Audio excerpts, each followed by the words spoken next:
পাল্টে গেল। সন্ধ্যায় যখন 7 ভাই একসঙ্গে বসেছিল, বড় ভাই বাকিদের বলল, ভাবো বোনের রক্তে কয়েক ফোঁটা এত স্বাদের হলে তার মাংস কতটা স্বাদের হবে। বাকি ভাইয়েরাও এই নিষ্ঠুর চিন্তায় সায় দিয়ে বলল, হ্যাঁ নিশ্চয়ই বোনের মাংস খুব স্বাদের হবে। 6 ভাইয়ের মনে বোনের মাংস খাওয়ার লোভ জাগল।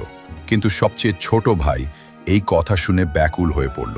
সে ভাবল, কিভাবে কেউ নিজের আপনজনের সঙ্গে এমন ভয়ঙ্কর কাজের কথা ভাবতে পারে। তখন বড় ভাই বলল, কাল আমরা বোনকে বিয়ের প্রলোভন দেখিয়ে জঙ্গলে নিয়ে যাব, তীর মেরে তাকে মেরে ফেলব, তারপর তার মাংস খাবো। সবাই এই কথায় সায় দিল, কিন্তু ছোট ভাই মনে মনে খুব অস্থির হয়ে পড়ল।